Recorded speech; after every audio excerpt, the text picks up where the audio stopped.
की शोभा यात्रा भव्य रूप हो धारण कर सके श्री रविशंकर शर्मा जी। बोली वृंदावन बिहारी लाल की। श्री गीता जयंती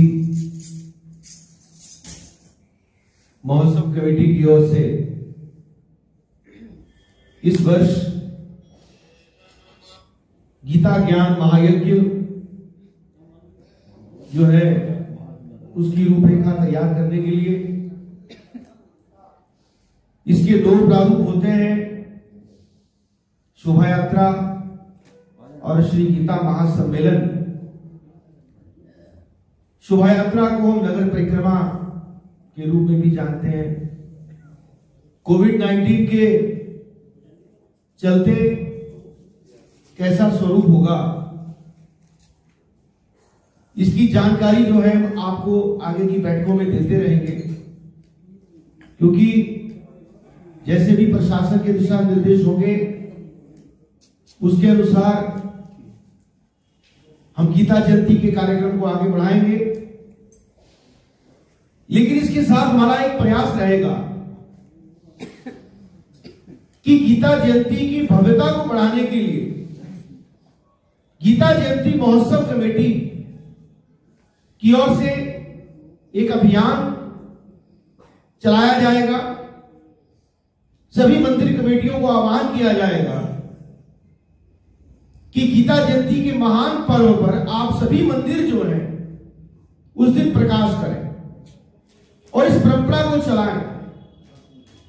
गीता जयंती के दिन मंदिरों में भगवत गीता जी का पाठ हो, पूजन हो और हमारे बच्चे जो हैं हमारे वैदिक सनातन धर्म की जो ज्ञान निधि है भगवत गीता, जो कि समस्त वेद और उपनिषदों का सारगर्भित ज्ञान है, इससे जुड़े।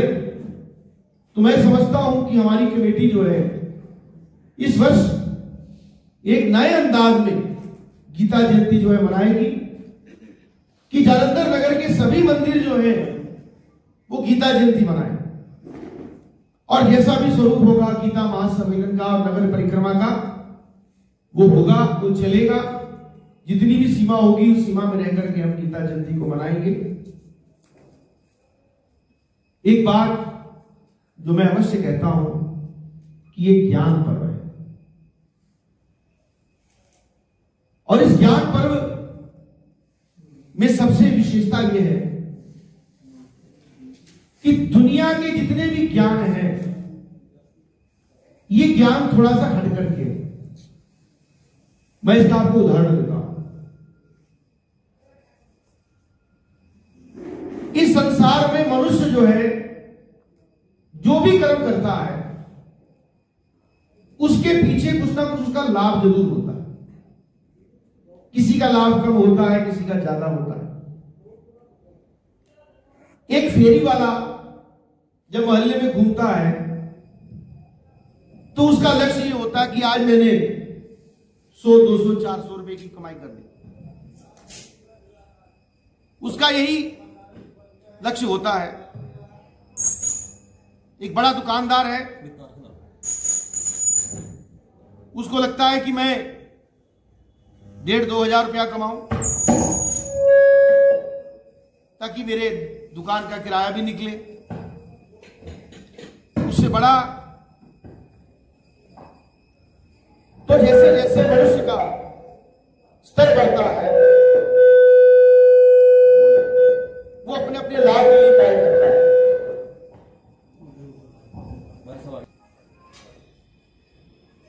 एक राजा का लक्ष्य ये होता है, वही ठीक सी है यार, लक्ष्य ये होता है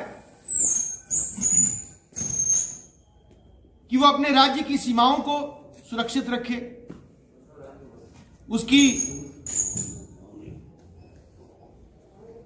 उसकी धन संपदा कभी घटे ना। लाभ में घूम रहा है।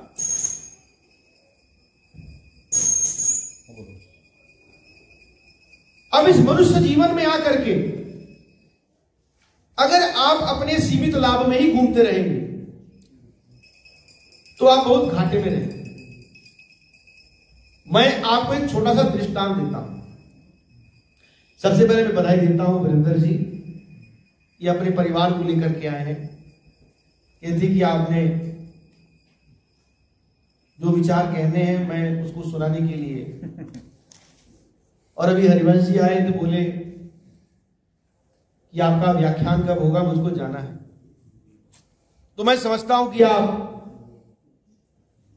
भगवत गीता के उन महान वाक्यों के सार को सुनने के लिए यहां पर आते हैं, और सबसे बड़ा सुंदर भाव भी यही है और सबसे अधिक लाभ भी यही है। इंद्रद्युम्न नाम का एक राजा था। कहते हैं कि उसने जीवन में इतना दान किया, इतना स्वर्ण दान किया, इतने व्रत रखे, इतना पुण्य कमाया, और जब इतना पुण्य कमा लिया तो उसको उन पुण्य कर्मों के अर्थ में उसको ब्रह्मलोक प्राप्त हो गया। हमारे मल्होत्रा जी बैठे हैं, तो ब्रह्मलोक प्राप्त हो गया तो बड़े आनंदित हुए। उन्हें बड़ा हर्ष हुआ कि मैंने जीवन में जो भी पुण्य कमाया उसके बदले में मैं आज आनंद ले रहा हूं। इतने बड़े लोक में इतनी सुख सुविधा, मैं सब कुछ प्राप्त कर रहा हूं।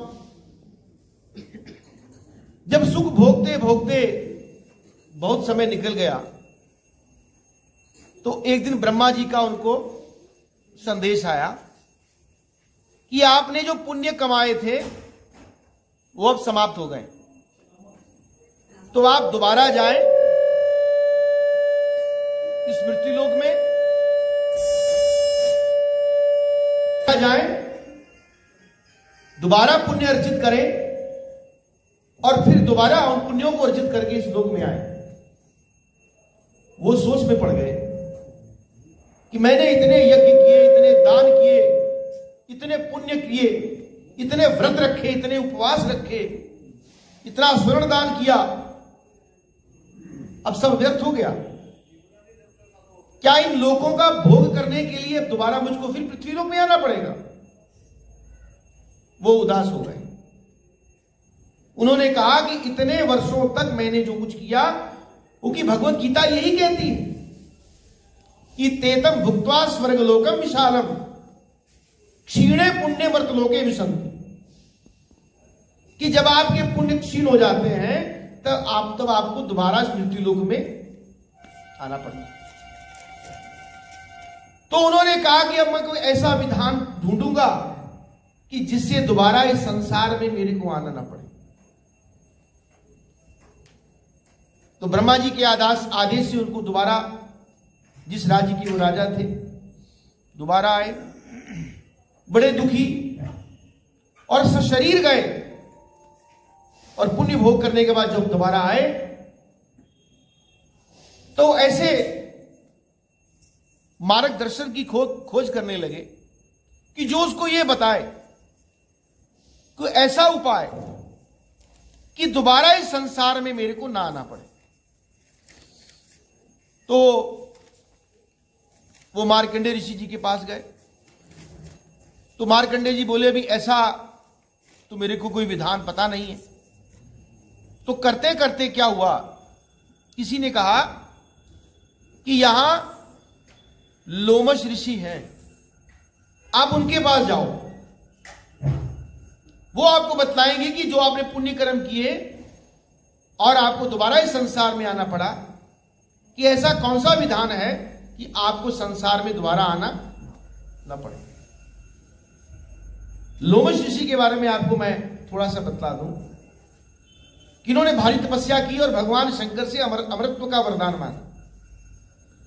तो भगवान भोलेनाथ कहने लगे कि अमरत्व का वरदान तो आपके लिए संभव नहीं है, कुछ और मांग लीजिए। बोले, ऐसा है कि जितने मेरे शरीर के बाल हैं, एक बाल टूटे और ब्रह्मा जी का एक दिन बीते। बोले, तथास्तु।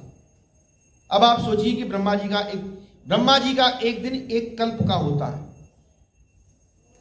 मैं आंकड़ों में जाना नहीं चाहता, कि ये गिनती जो है अरबों में बनती है एक दिन की, एक कल्प, और एक कल्प के बाद प्रलय आती है। संपूर्ण पृथ्वी जो है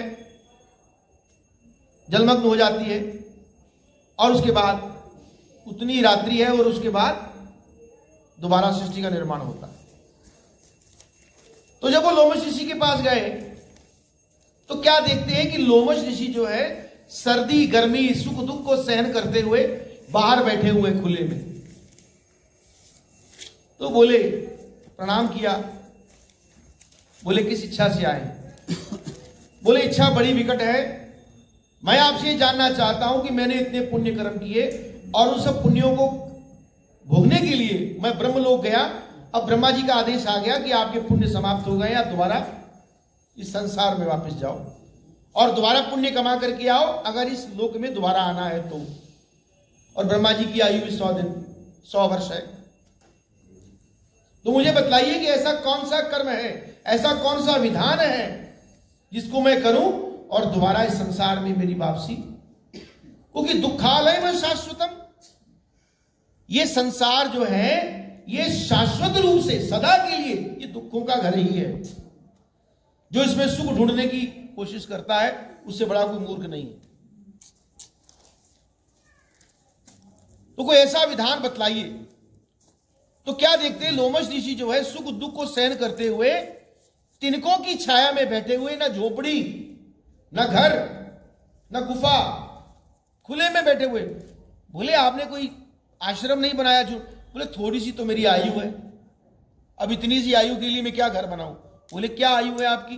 बोले एक शरीर का जब एक बाल टूटता है तो एक कल्प की आयु बीतती है ब्रह्मा जी का। तो राजा चकरा गया,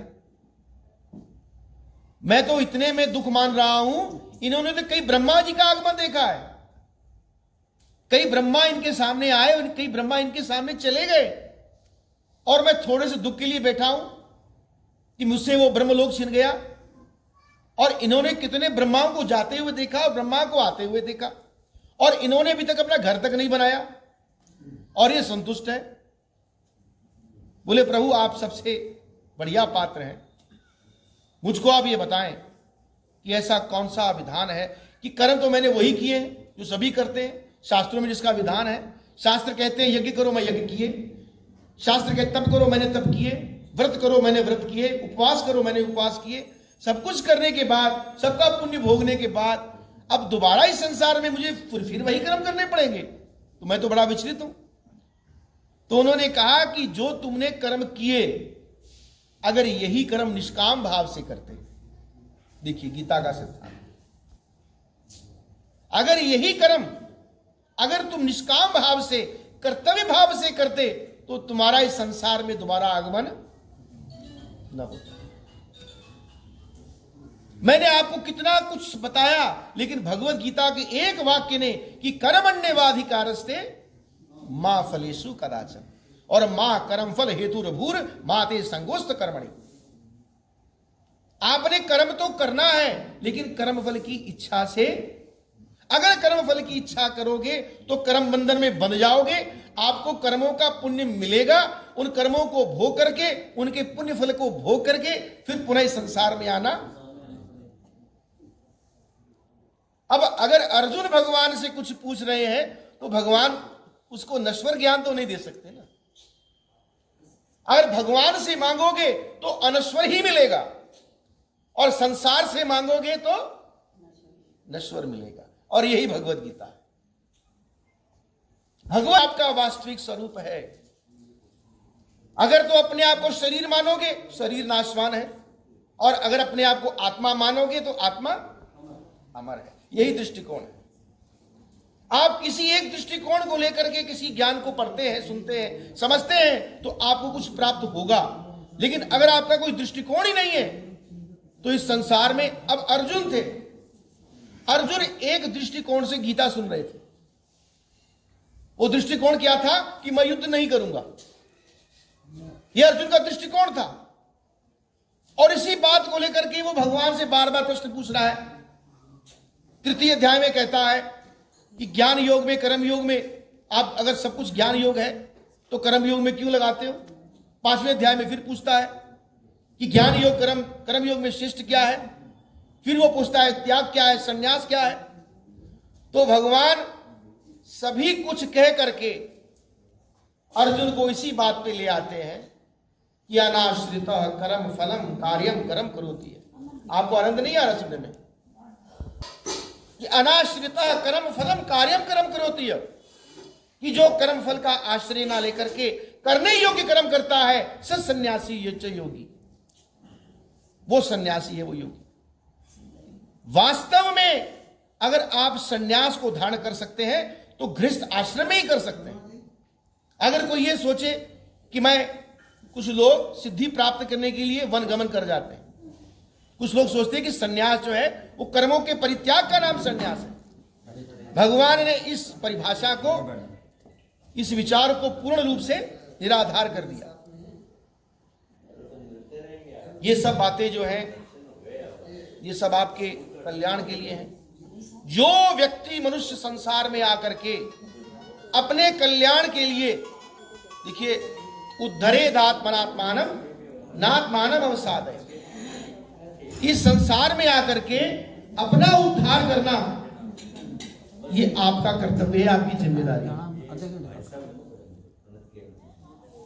बार हैरान होता हूं कि जब ये विषय कहा जाता है, जो इसके सुनने के अनिच्छुक हैं उनको नहीं सुनना चाहिए, और जो सुनने की इच्छुक है उनको श्रवण के लिए तैयार रहना चाहिए। क्योंकि श्रवण योग जो है भगवान की इस परम सिद्धि के लिए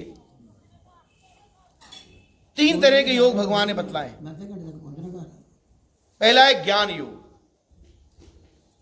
मैंने जितना इस विषय पर अध्ययन किया है और उसका मैं लाभ देने के लिए मीटिंगें करने का कोई मेरा विशेष प्रयोजन नहीं होता, सबका सहयोग तो मिलना ही है। आपने लंगर भी लगाने हैं, आपने शोभा यात्रा में भी चलना है, लेकिन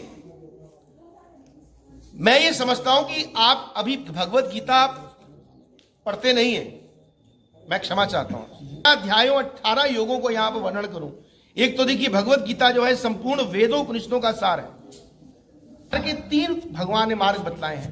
पहला है ज्ञान योग। ज्ञान योग ये कहता है जीवन भर में आपको प्राप्त होने वाला नहीं है। ये मां लक्ष्मी जी की चरणों में मैं बैठ करके आपको ये बता रहा हूं कि पूरी भगवत गीता पढ़ने के बाद लोग इतना पढ़ते हैं, समझ में नहीं आता कि ज्ञान योग क्या है, कर्म योग क्या है, ध्यान योग क्या है। ज्ञान योग क्या है? अपने आप में कर्तापन का भावना होना। कर्म योग क्या है? अपने संपूर्ण कर्मों को भगवान के अर्पित कर देना, ये क्या है? और तीसरा क्या है? ध्यान योग। और जो ये तीनों योग नहीं कर सकते उनके लिए एक योग और है, सुनना चाहेंगे? वो है श्रवण योग। जो ना ज्ञान योग कर सके, जो ना ध्यान योग कर सके, जो ना ज्ञान जो करना ना कर्म योग का आचरण कर सके, उसके लिए श्रवण योग। अन्ये त्वेव जानन्त श्रुत्वानेभ्य उपासते ते अपि चाति त्रन्तेव मृत्युम श्रुति परायण।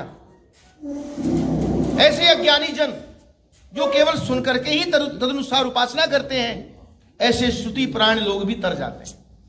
अपना के लिए एकत्रित हो रहे थे और कुछ लोग अधर्म के मार्ग पर अपने अधर्म को पोषित करने के लिए युद्ध कर रहे थे। और विजय किसकी हुई? धर्म की।